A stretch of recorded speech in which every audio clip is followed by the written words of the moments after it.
لا شريك له، وأشهد أن محمدا عبده ورسوله صلى الله وسلم وبارك عليه وعلى آله وصحبه أجمعين.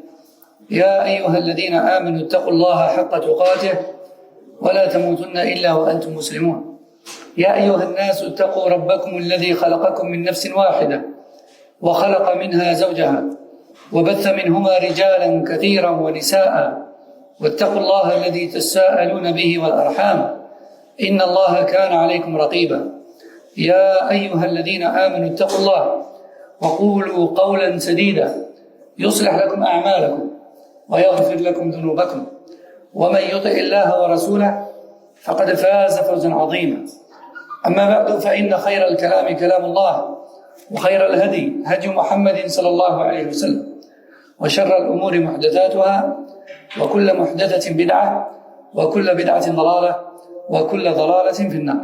أما بعد، فنحمد الله عز وجل ونشكره على أن جمعنا في هذه الأمسية المباركة في بيت من بيوته سبحانه وتعالى، نشرع فيها بقراءة كتاب من كتب العلم النافعة، وهي من كتابات وأقوال عالم جليل، وهو الشيخ ربيع ابن هادي ابن عمير المدخلي حفظه الله تعالى وألبسه لباس الصحة والعافية.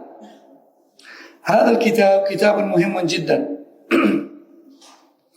وهو كتاب متعلق بالطريق الطريق التي يجب على المسلم والمسلمة أن يسلكها في حياته. أقصد بذلك المنهج الديني الإسلامي الذي يجب أن يكون عليه كل مسلم ومسلمة، سواء كان ذلك في العقائد أو العلم أو الأقوال أو الأعمال. فالنبي صلى الله عليه وسلم يقول: من يعش منكم فسيرى اختلافا كثيرا، فعليكم بسنتي وسنة الخلفاء الراشدين المهديين، عضوا عليها بالنواجذ، وإياكم ومحدثات الأمور، فإن كل محدثة بدعة وكل بدعة ضلالة، وفي رواية وكل ضلالة في النار. فالنبي صلى الله عليه وسلم أخبرنا بأن الأمة الإسلامية سوف تتفرق ويحصل فيها بدع ومحدثات، لكن أخبرنا أيضا بالحل وطريقة النجاة، وهو التمسك بسنة النبي صلى الله عليه وسلم والحذر من البدعة. وقد أخذنا قبل هذا الكتاب كتيبا نافعا، وهو نور السنة وظلمات البدعة للأستاذ الدكتور القحطاني رحمه الله. وعرفنا أن السنة هي طريقة النبي صلى الله عليه وسلم وأصحابه في الدين، سواء كان ذلك في العقيدة أو العبادة أو الأقوال. وعرفنا أن البدعة هي طريقة في الدين مخترعة يراد بها ما يراد بالطريقة الشرعية، وهي التقرب إلى الله، وأن البدعة كل بدعة ضلالة كما قال صلى الله عليه وسلم. فكي يكون المسلم أو كي يسير المسلم على هذه السنة ويتجنب هذه البدعة، لابد أن يتعلم منهج السلف الصالح، وإلا فلا يمكنه أبدا، لا يمكن. لا نجاة إلا بما أوحاه الله، ولا معرفة لوحي الله إلا بالتعلم. قال صلى الله عليه وسلم: إنما العلم بالتعلم والحلم بالتحلم. Donc je disais, aujourd'hui, Inch'Allah, nous allons entamer un nouveau livre, la lecture d'un nouveau livre, qui s'intitule Les fondements et les particularités des gens de la Sunna et du groupe. Les gens de la Sunna et du groupe, ce sont les suiveurs de Mohammed sallallahu alayhi wa sallam.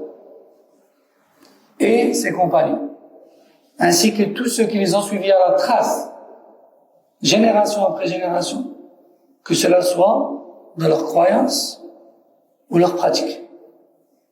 Ce sont eux, Ahl Sunnah wal Jama'a. Les gens de la Sunna et du groupe. Pourquoi le groupe? Parce qu'ils sont regroupés autour des enseignements du prophète. C'est pour ça qu'on les appelle les gens du groupe, le Jama'a. Et le groupe de vérité n'est pas restreint ni à une origine, ni à une nationalité, ni à une zone géographique particulière. Les gens de la Sunna, ce ne sont pas un groupe de personnes en particulier, d'une origine particulière, ou d'une nationalité particulière, ou d'une langue parlée particulière, non. Lorsque le prophète sallallahu alayhi wa sallam a été questionné, Man hum, qui sont-ils? Il a répondu, Ma ana alayhi al-yawm wa ashabi. Il n'a pas répondu en donnant l'identité des personnes. Il a plutôt répondu en donnant les caractéristiques des personnes. Et la caractéristique de ces personnes-là, c'est quoi? Ce sont ceux qui suivent à la trace. Ce sur quoi je suis moi aujourd'hui et mes compagnons. Ma ana alayhi al-yawm wa ashabi. Donc, peu importe l'époque à laquelle vivent ces personnes, le pays où vivent ces personnes, l'origine de ces personnes, la langue parlée de ces personnes, peu importe. Ce qui compte, c'est leur suivi à la trace du prophète sallallahu alayhi wa sallam et ses compagnons dans tous les domaines de la religion, à commencer par la croyance, puis de la pratique. Donc ce sont eux, Ahl Sunnah wal Jama'a. Et le prophète sallallahu alayhi wa sallam nous a informé que notre communauté se divisera. Il a dit qui vivra parmi vous verra beaucoup de divergences et de divisions au sein de la communauté. Solution, accrochez-vous à ma sunna et celle de mes califes bien guidés. Accrochez-vous-y avec les molaires et faites très attention aux innovations religieuses. Et sachez que toute innovation est égarement et que tout égarement mène au feu. Donc la solution c'est quoi? C'est le suivi de la sunna. Et ce à quoi il faut faire attention, c'est quoi? C'est le bid'a. Et juste avant ce livre, on a terminé un petit livre très bénéfique qui s'intitulait La lumière de la sunna et les ténèbres de l'innovation, de la bid'a. Et dedans, on n'a pas cessé de répéter ce qu'est la sunna et ce qu'est la bid'a. La sunna, c'est tout ce sur quoi a été le prophète sallallahu alayhi wa sallam et ses compagnons dans leur croyance et leur pratique de l'islam. C'est la sunna. On vise par la sunna ici sa définition générale, et non pas sa définition jurisprudentielle, par exemple. Dans la jurisprudence islamique, oui, la sunna, c'est ce qui est recommandé, non pas obligatoire à faire. Mais on n'est pas dans la jurisprudence ici. Ici, on est dans la voie à suivre, dans la croyance islamique. Donc, quand on dit la sunna, lorsqu'on parle des fondements de l'islam et qu'on dit la sunna, on veut dire par là la voie de Mohammed, sallallahu alayhi wa sallam et ses compagnons. Tout ce sur quoi ils étaient. Tout ce sur quoi ils étaient, tout ce en quoi ils croyaient et tout ce qu'ils pratiquaient. Tout ça, c'est sunna. Yani, on ne prend pas en compte ce qui est obligatoire ou non dans leur pratique. Dans la pratique, non. Ce qui nous intéresse quand on parle, dans le domaine de la aqida, de la croyance, quand on parle de sunna, c'est tout ce sur quoi ils étaient. Le professeur sallam et ses compagnons. C'est sunna. Et le bid'a, c'est quoi l'innovation? On a dit l'innovation, c'est tout ce qui a été inventé après le prophète sallallahu alayhi wa sallam, parmi les croyances et les pratiques religieuses, à travers lesquelles les gens cherchent à plaire à Allah, alors qu'Allah n'a jamais légiféré cela. Et ce n'est pas l'intention qui compte, contrairement à ce que beaucoup de gens pensent.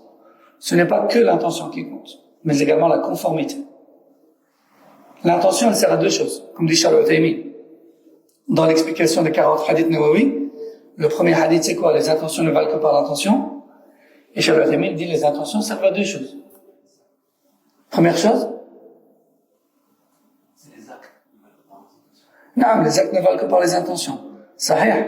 Mais, du coup, à quoi sert l'intention dans ces actes-là? En dehors du fait qu'elles servent à les considérer. Mais, à quoi ça sert? Exactement. Premièrement, Niyya, elle sert à distinguer un acte d'adoration d'un acte d'habitude, s'il venait à se ressembler. Par exemple, prendre une douche. Tu prends une douche parce que tu cherches à te purifier pour pouvoir prier, ou tu prends une douche parce que tu cherches à te nettoyer parce que tu es sale, ou tu prends une douche parce que tu cherches à te rafraîchir parce qu'il fait chaud. C'est quoi ta Niyya?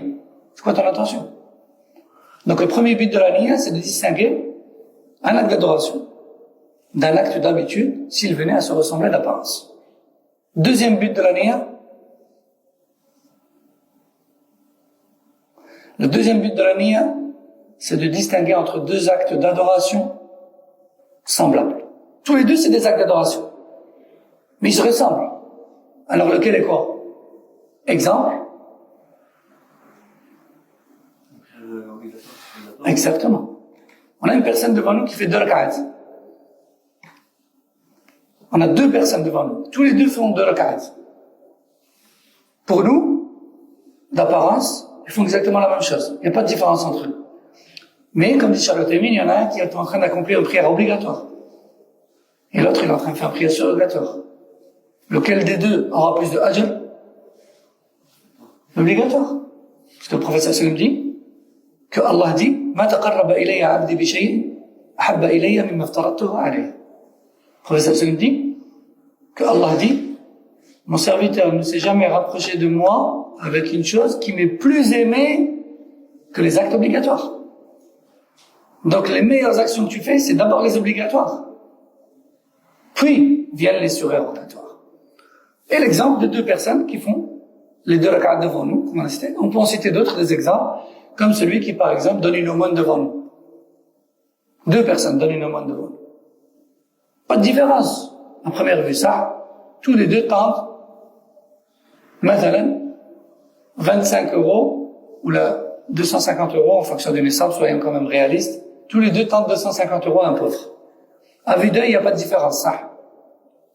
Mais peut-être qu'à travers leur niyya, il y a une différence. Parce qu'il y en a un, il a fait juste une sadaqa, c'est très bien. Mais l'autre, il a fait une zakat, elle-même. Il a donné une aumône légale, obligatoire, qui est le 3e pilier d'islam. Salat, shahada, salat et zakat. Donc il y a une différence entre les deux. Ou encore 2 personnes qui font le wudu. Il y en a un qui fait le wudu parce que là, il doit prier. Il doit faire une obligation, une prière obligatoire. Donc, ce qui mène à l'obligatoire est obligatoire. Donc, son wudu, là, il est obligatoire parce qu'il n'a pas le wudu. L'autre qui est juste à côté de lui, il fait le wudu aussi, mais lui, c'est juste pour renouveler. Il avait le wudu. Il renouvelle. Juste, il renouvelle. Ou bien, il n'avait pas le wudu, mais il fait le wudu juste pour faire une prière surrogatoire.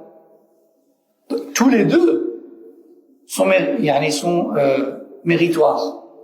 Mais, leur niyya fait la différence entre les deux. Voyez? Donc,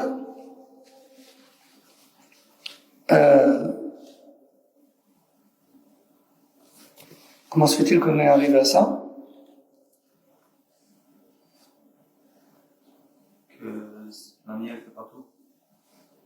Non, la niyya, elle fait pas tout. La niyya, elle fait pas tout. Il y a aussi la conformité. Comme il a dit Ibn Mas'ud radhiyallahu anhu, Kam min muhibbin lil khayri lam yablugha. Il a vu des gens en train de faire dhikr et compter avec des petits cailloux. Et il leur a dit, vous êtes déjà en train d'innover. Le professeur sallam vient de mourir et vous inventez déjà. Et eux, ils lui ont dit, mais on avait une bonne intention, on fait dhikr. Et lui, il a dit, combien de gens ont de bonnes intentions, mais ils font plus de mal que de bien. Combien de gens ont de bonnes intentions, mais ils ne font pas le bien pour autant. Donc c'est pas l'intention qui compte. Ce n'est pas toujours l'intention qui compte. Il y a 2 choses. L'intention, donc le fait de chercher à plaire à Allah, et la conformité, le fait de faire comme Rasulullah. Et c'est pour ça que le premier pilier de l'islam, c'est La ilaha illallah, Muhammadur Rasulullah. Je ne fais cela que pour Allah, c'est là que l'intention rentre en compte. Mais je le fais comment? Comme Rasulullah. Il ne suffit pas d'avoir de bonnes intentions. L'intention ne fait pas tout.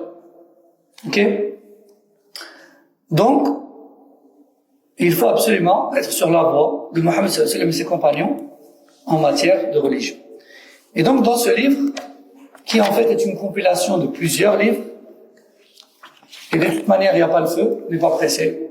On prendra le temps qu'il faut. Et le but étant d'apprendre notre religion, peu importe le temps que ça nous prend. Et comme a dit Cheikh Al-Albani, Allah ne veut pas de nous qu'on meure savant. Allah ne nous demande pas de mourir savant. Plutôt, il nous demande juste de mourir dans le chemin du savoir. Le but, c'est pas de mourir savant. Le but, c'est de savoir juste où on va et qu'est-ce qu'on doit faire et où est-ce qu'on doit chercher cela. Tant qu'on est dans ce chemin-là, tout va bien, alhamdulillah. Même si tu meurs et que tu n'as pas fini le livre et que tu n'as pas tout appris, c'est pas un problème. Et tout le monde se rappelle du hadith de cet homme qui a tué 99 personnes, qui a commis 99 meurtres et qui a, à chaque fois, à plusieurs reprises, essayé de se repentir. Il s'est rendu auprès d'un rabbin. Il lui a dit, j'ai tué 99 personnes, est-ce que je peux me repentir? Et cet homme lui a dit, tu as tué 99 personnes. Comment veux-tu que ton repentir soit accepté? Al-Muhim, le hadith dans ces détails ne revient pas tout de suite, mais ceci dit, l'une des personnes qui l'a questionné lui a donné cette réponse-là et il a complété les 100 en lui donnant la mort également. En lui donnant la mort également. Puis ensuite, il a croisé une personne de science et de foi qui lui a dit bien sûr que oui, tu peux te repentir. Allah accepte le repentir de quiconque, tant qu'il revient vers Allah avant sa mort. Mais je te conseille de quitter ta terre où règne le mal et où tu as commis tous ces péchés-là. Quitte cette terre et pars vers telle région où il y a beaucoup plus de bien et beaucoup plus de bonnes influences. C'est ça qui est voulu dans le sens du hadith. Et cet homme est content. Il se repent à Allah et il prend la route. Directement. Et sur la route, l'ange de la mort vient pour récupérer son âme. Et l'ange de la mort, comme vous savez, il vient avec les anges de la miséricorde ou les anges du châtiment, en fonction du type de personne. Sauf que dans son cas à lui, les deux sont venus. Parce que les anges du châtiment sont venus à cause de son parcours jusque-là. Et les anges de la miséricorde sont venus car ils savaient qu'il était en voie de se repentir. Et ils se sont disputés auprès de lui.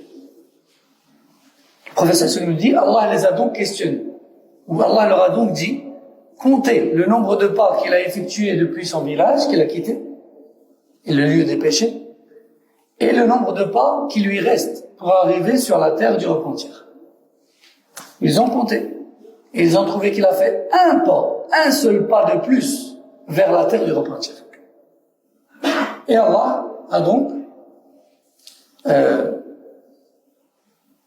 autorisé plutôt aux anges de la miséricorde de récupérer de la part de l'ange de la mort son âme. Parce que c'est l'ange de la mort qui récupère l'âme, ensuite il la confie en l'un des deux groupes d'anges.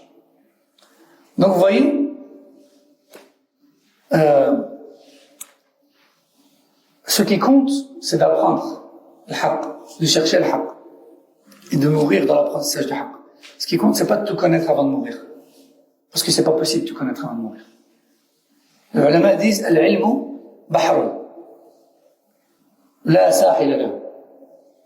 La connaissance est une mer qui n'a aucune côte. C'est un océan sans côte. Sans côte.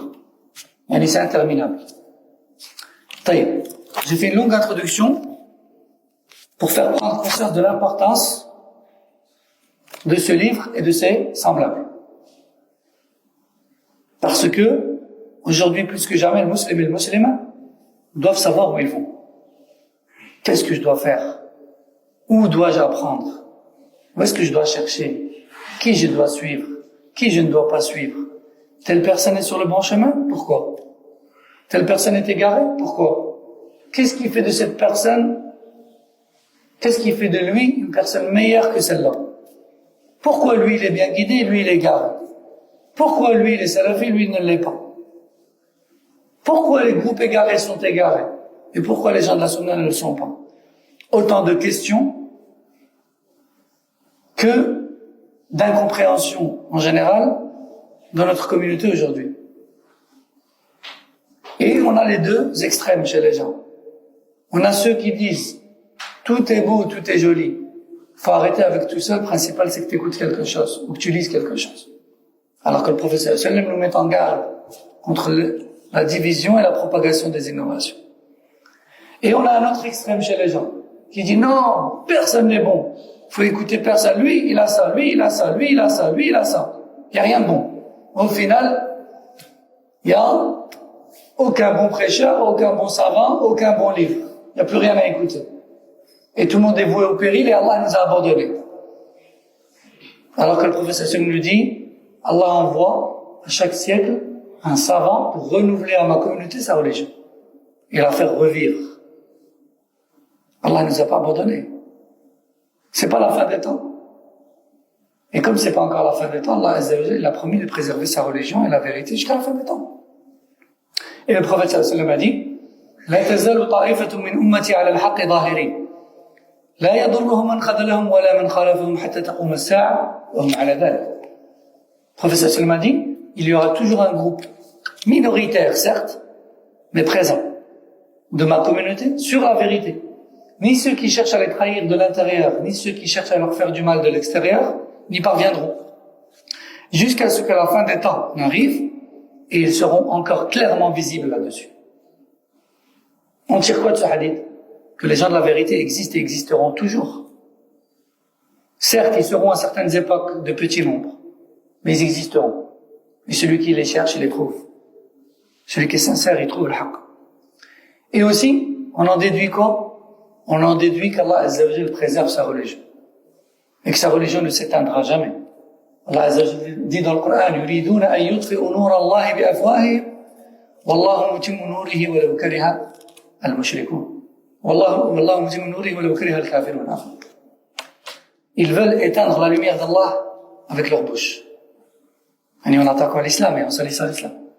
Mais Allah va compléter sa lumière sur terre. Et n'en déplaise aux non-croyants, n'en déplaise aux mécréants. Et on le voit, plus les ennemis de l'islam combattent l'islam, et plus le nombre de musulmans augmente, et parfois même, subhanallah, leurs propres enfants. Leurs propres enfants. Alors bien sûr, tous les non-musulmans ne sont pas ennemis de l'islam. Tous ne combattent pas l'islam. D'accord? Mais je parle ici en particulier par rapport à ce verset de ceux qui combattent l'islam. Et pour suivre la bonne voie, et pour faire partie des gens de la vérité, il faut apprendre. Il n'y a pas d'autre solution. Le professeur sallam a dit, la connaissance ne s'acquiert que par l'apprentissage. Que par l'apprentissage. Et la sagesse ne s'acquiert que par l'éducation. On ne peut pas devenir sage si on n'est pas éduqué par des sages. Et on ne peut pas avoir le savoir si on n'apprend pas. Si on ne se force pas à écouter, à lire, à comprendre, à poser des questions, à mémoriser. Si on ne se force pas, on n'apprend pas. Si on n'apprend pas, on reste ignorant. Si on reste ignorant, on s'égare. Alors. المبحث الأول من هم أهل السنة والجماعة وما هي أوصافهم.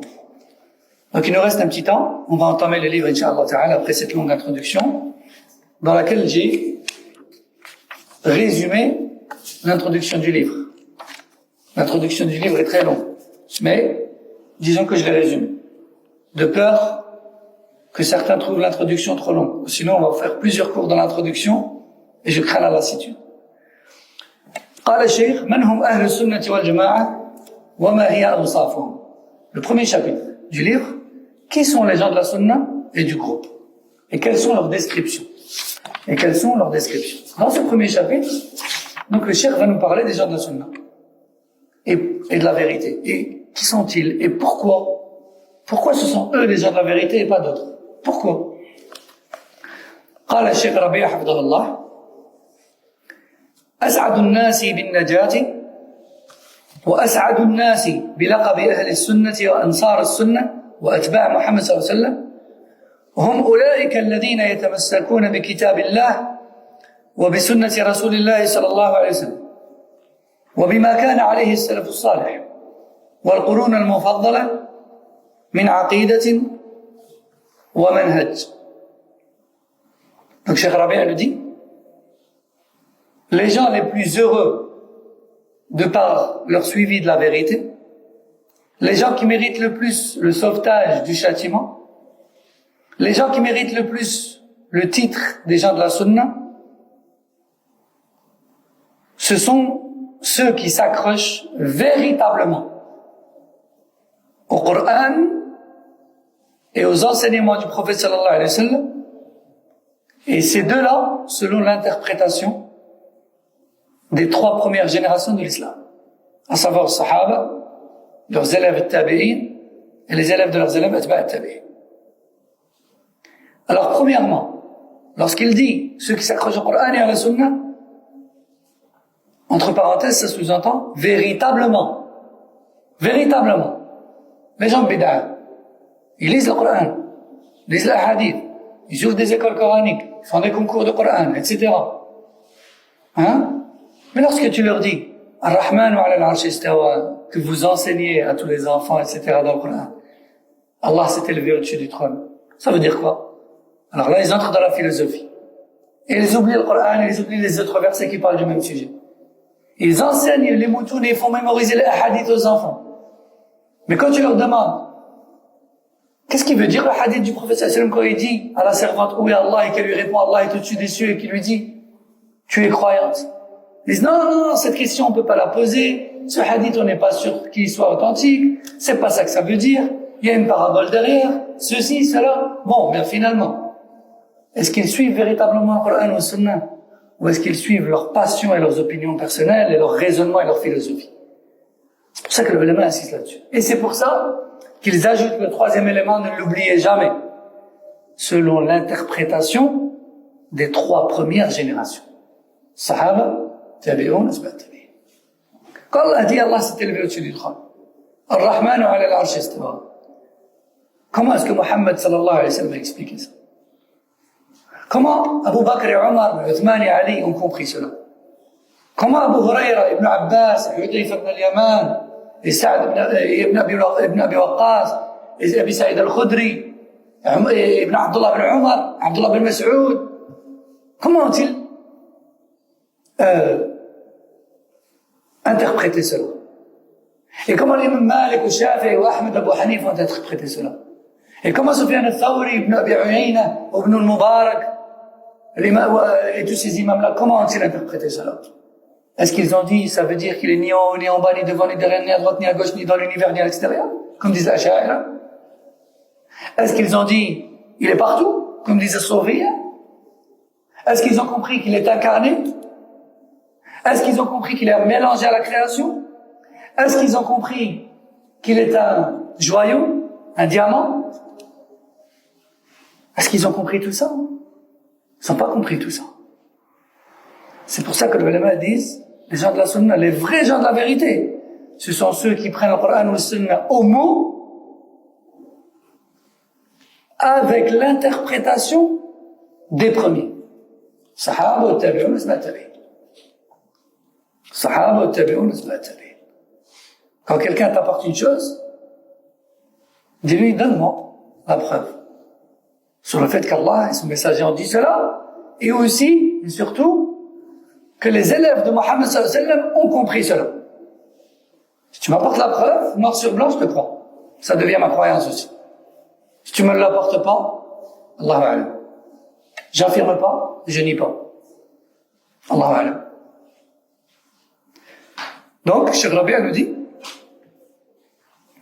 وإذا درسنا واقع المسلمين ومناهجهم وتاريخهم أعني الفرق الإسلامية نجد أن من يصدق عليهم الفرقة الناجية أو الطائفة المنصورة أو أهل الحديث إنما هم الذين يلتزمون هذا المنهج السلفي الصحيح القائم على كتاب الله وسنة رسول الله صلى الله عليه وسلم في العقائد والعبادات والتشريعات والسياسة وغيرها هم أحق الناس بهذا الوصف الفرقة الناجية وهم أهل الحديث. Donc le Cheikh nous dit, si on analyse la communauté aujourd'hui, si on passe en revue où on passe au crible la communauté musulmane aujourd'hui. Et tous ceux qui s'affilient à la science et aux prêches islamiques aujourd'hui. Ou sur la scène, comme on dit, sur la scène, non pas nationale, mais internationale, du prêche islamique, partout dans le monde. Si on analyse toutes les mouvances, tous les groupes, groupe par groupe, mouvance par mouvance, discours par discours, et qu'on analyse les priorités posées par chaque mouvance, chaque groupe, l'interprétation des textes chez chaque groupe, les priorités qu'ils se mettent dans la réforme, de quoi est-ce qu'ils parlent aux gens en premier, quels sont leurs objectifs. Il y en a, ils font des conférences juste pour obtenir le pouvoir. Il y en a, ils font des conférences pour chauffer les gens et les pousser à la révolte. Et il y en a, ils font des conférences, au contraire, juste pour calmer les gens et faire des concessions sur une bonne partie de leur religion, se rabaisser. Il y en a, ils font des conférences juste pour les amoureux. Il y en a, ils font des conférences juste pour la spiritualité et le jardin intérieur. C'est plus des séances de relaxation que de la science. Et il y en a qui font des conférences pour raconter des histoires, faire pleurer les gens. Ça les motive sur le moment, mais une fois qu'ils ont oublié l'histoire, ils ont oublié leur dîme. Et il y en a qui font des conférences pour enseigner aux gens ce qu'Allah et le message d'Allah ont dit. Et en général, ces derniers-là, ils captivent pas la masse des gens. Bien sûr, les gens préfèrent écouter une douce histoire qui les berce et qui les fait pleurer et qui les motive ce jour-là, plutôt que de devoir se concentrer, écouter des versets, des hadiths, chercher à les comprendre, c'est un peu compliqué, ceci, cela. Pas forcément. Entre guillemets, ça attire moins les personnes qui n'ont pas compris la priorité de l'apprentissage. Et comme a dit le prophète sallallahu alayhi wa sallam, celui pour qui Allah veut le bien, il lui permet de comprendre la religion sous sa vraie forme. Observez autour de vous les gens qui depuis des années écoutent des conférences que sur les histoires, qui font pleurer, que sur les contes, que sur les gens qui poussent la communauté à se déchaîner, à se révolter, etc. Où en sont-ils? Dans la piété, dans la droiture, dans la connaissance de la religion? Où en sont-ils? Aujourd'hui, les droits, ils prient et tout. Demain, il est à l'ouest. Après-demain, il revient. Après-demain, il est... comment ça s'appelle? Il est en Thaïlande. 2 semaines après, il est à la Mecque, il fait une Umrah. 3 semaines après, il a Ibiza. Ensuite, il revient. Il est rentré en prison. Il a été arrêté dans le cadre d'un deal, etc. Pourquoi? Parce qu'il n'y a pas d'apprentissage de l'ilm. Il n'y a rien en lui qui va lui permettre de rester ferme sur son din. Il écoute des choses qui le bercent, ça le motive sur le moment. Mais une fois qu'il a oublié l'histoire, il est reparti en vrille. Et c'est pas ça qu'il faut. Allah a dit, Iqra, bismi rabbika alladhi khalaq. C'est le premier verset. Lis. Et le Rasul sallallahu alayhi wa sallam, Allah lui a donné un ordre dans le Coran, il lui a dit, fa'alam annahu la ilaha illallah, astaghfir li dhanbik. Sache d'abord, apprends d'abord à connaître Allah et sache que c'est lui qui mérite le culte. Et comment? Et ensuite pratique. D'accord? C'est pour ça que Cheikh Rabia ici nous dit, si on analyse les mouvances et les prêcheurs avec honnêteté, on trouvera que le groupe qui mérite le plus d'obtenir le titre de gens de la vérité et de gens de la sunna et du groupe sauvé, ce sont ceux qui passent leur temps à analyser et à enseigner et à prêcher les textes authentiques sur base de chaînes de transmission analysées et authentiques avec les codes des savants transmis de génération en génération et qui accepte tous les contenus des textes, tant qu'ils sont authentiques, selon l'interprétation des premiers. C'est pas dès que ça nous dérange, on rejette. Non, le texte est authentique, je suis obligé de le prendre. J'y crois. Je pratique. Quel que soit le domaine, ça vient vraiment d'Allah. Ça a vraiment été interprété comme ça par le messager d'Allah et ses compagnons. Je prends. Et les gens qui agissent de cette manière, qui passent leur temps à étudier le Coran ou le hadith, et qui passent leur temps à analyser leurs chaînes, et qui passent leur temps à questionner sur les chaînes et les rapporteurs, et qui passent leur temps à puiser dans les textes les conclusions et les enseignements, et qui ne transforment pas leur sens, et qui ne font pas, ou qui ne donnent pas d'opinion personnelle dans les textes, ce sont eux, les gens de la vérité. Et vous savez comment ils sont surnommés, ces gens-là, par le ulama? Ils sont surnommés Ahlul Hadith. Ils sont également surnommés Ahlul Athar, les adeptes des textes, les adeptes des textes religieux. Les gens de Bid'ah, quand ils parlent, leur discours c'est on dit, c'est les on dit. Mais les gens de la Sunna, quand ils parlent, c'est Al-Bukhari rapporte d'après son cheikh Fulan, qui lui rapporte d'après son cheikh Fulan, qui lui rapporte d'après son cheikh Fulan, qui lui rapporte d'après tel, d'après Ibn Abbas, d'après le professeur sallam qui a dit. Et tel parmi les salafs de telle génération ont tous déduit que ce hadith veut dire kada.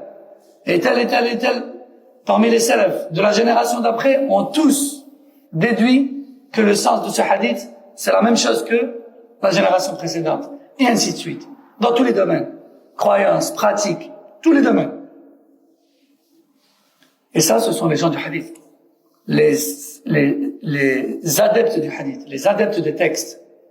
Et les gens de Bid'ah, quand on leur dit, oui mais non, dans tel hadith, rapporté par tel, avec telle chaîne de transmission, le professeur sallam a dit kada, et le ulama expérimenté dans le domaine du hadith, on dit kada ou kada, et tu dis, stop. Vous avez toujours le même discours. D'après tel, le hadith, sahih, le machin, vous en avez pas marre. Et Omar ibn al-Khattab nous dit, إياكم وأهل الرأي فإنه قد أعيتهم الأحاديث أن يحفظوها. Prenez garde aux gens qui parlent en religion avec leur opinion personnelle. Ces gens-là se sont sentis incapables d'apprendre, d'analyser et de prêcher les textes. Du coup, de par leur fainéantise et leur incapacité, ils se sont mis à parler avec leurs avis personnels. Alors, c'est la différence entre les gens de la Sunna et le reste. Donc, Cheikh Rabi' nous dit, les gens du hadith, ce sont eux qui, dans tous les domaines et dans toutes les situations, ils changent jamais d'avis. Ils changent jamais de veste. Ils ont toujours le même discours. Peu importe les situations. Ils suivent toujours, leur discours, il est toujours puisé dans le Coran, des hadiths authentiques, interprétés selon les premiers, que ce soit dans la croyance, dans la pratique, dans la législation, dans le code pénal, dans la politique et la manière de régir leurs États, etc. Toujours dans tous les domaines. Et je vais terminer juste avec un dernier exemple, Inch'Allah Ta'ala. Rappelez-vous lorsqu'il y a eu les révoltes civiles dans les pays musulmans. Les gens de la Sunna, du début à la fin de ces guerres-là, ils ont toujours eu le même discours. Se révolter contre les gouverneurs musulmans est interdit. Le professeur Sallam l'a interdit. Non pas pour leurs beaux yeux, mais parce que ça fait plus de mal que de bien. Ça fait couler le sang d'innocents et aucune âme, et le sacrifice d'aucune âme n'est justifié en islam. Le sacrifice d'aucune âme n'est justifié en islam. Et non pas comme l'Ikhwan ou le Khawarij, qui prenaient la parole en public, et sur Internet et autres, et qui dit à la télévision aussi, allez-y, partez en Syrie, partez en Égypte, partez en Irak. C'est une lutte dans le sentier d'Allah. C'est un combat béni. Allah vous aimera, celui qui va pas être un hypocrite. Et ceci et cela, pendant que eux, ils sirotent leur cocktail au bord de leur piscine dans leur ville. Et que leurs enfants tournent avec des Ferrari en or, dans les trafics de drogue et j'en passe, et qui ne font même pas la prière. Ce que je vous dis là, c'est du réel. Je citerai pas de nom, il n'y a pas d'utilité à citer les péchés, mais c'est du réel. Avec preuve à l'appui, avec des images. Eux, ils vont pas. Leurs enfants, ils y vont pas. Mais les gens et les enfants des gens, allez-y. Lorsque la guerre a tourné autrement, et qu'Allah Azza wa Jalla n'a pas fait triompher le Khawarij et l'Ikhwan, qui a appelé à une guerre soi-disant sainte, qui était non conforme à la voie des salafs, lorsque le discours des gens de la Sunna s'est confirmé, les gens de la Sunna qui disaient on peut pas se révolter et se soulever contre les gouverneurs musulmans, et quand bien même le gouverneur est non musulman ou encore injuste, il y a des conditions pour le retirer et en mettre un autre. Parmi les conditions, c'est d'en avoir les capacités. Les capacités dans l'influence, les capacités matérielles, et aussi d'éviter toute mort civile. Et comme j'ai dit, aucune âme, la mort d'aucune âme et le sacrifice d'aucune âme n'est une excuse. Non.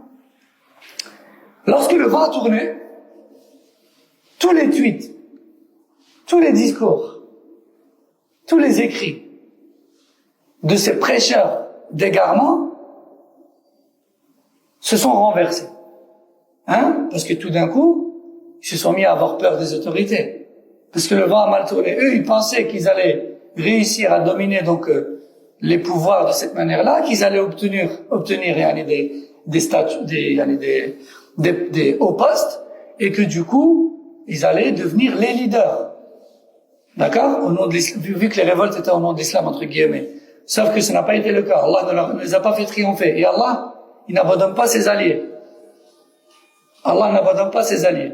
Lorsque ces groupes d'innovateurs et d'extrémistes ont perdu la main, tous ces prêcheurs-là ont retourné leur veste. Que ce soit Mohamed Hassan, Mohamed Hussein Yaqub, Nabil Al-Aoudi, Mohamed Al-Arifi, toutes ces personnes-là. Qu'Allah nous guide ainsi qu'eux. De toute façon, nous, on veut le khayr pour tout le monde. La vérité doit être dite. Toutes ces personnes-là ont enlevé leurs tweets et les ont changés par d'autres tweets. Faut écouter le gouverneur. C'est pas bien le désordre. Faut pas semer le chaos. Faut pas faire couler de sang, etc. Certains d'entre eux ont été emprisonnés. Et ils sont sortis de là avec un discours 1000% salafi. Après, on n'est personne pour entrer dans le cœur des gens et dire celui-là il est sincère, celui-là il l'est pas. Mais une chose est sûre, c'est que les discours d'avant et d'après sont pas pareils. Taïeb. Les gens de la Sunna, eux, ils changent pas de discours. Que le vent souffle en leur faveur ou en leur défaveur, ils changent jamais de discours. Le haqq, c'est le haqq.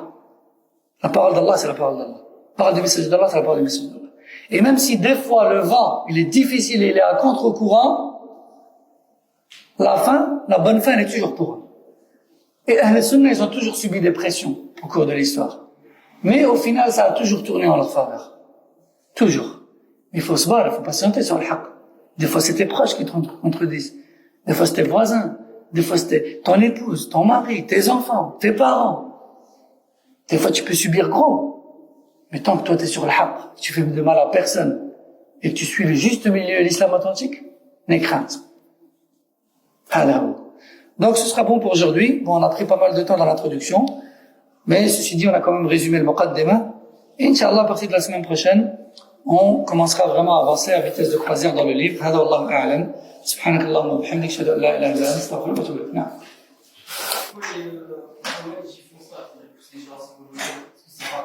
Pourquoi le Khawarij? Parce qu'ils sont comme ça, ce sont des gens haineux, qui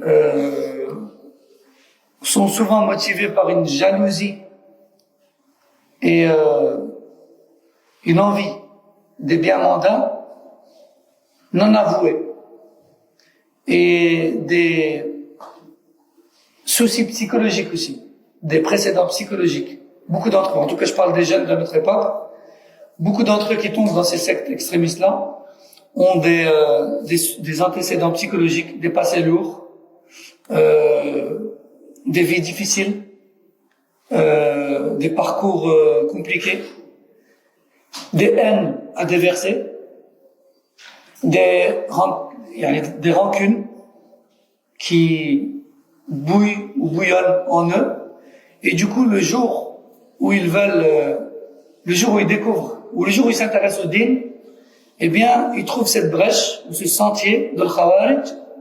Donc, les discours et les croyances qui ne sont pas celles des Sahaba les attirent, parce qu'elles sont haineuses.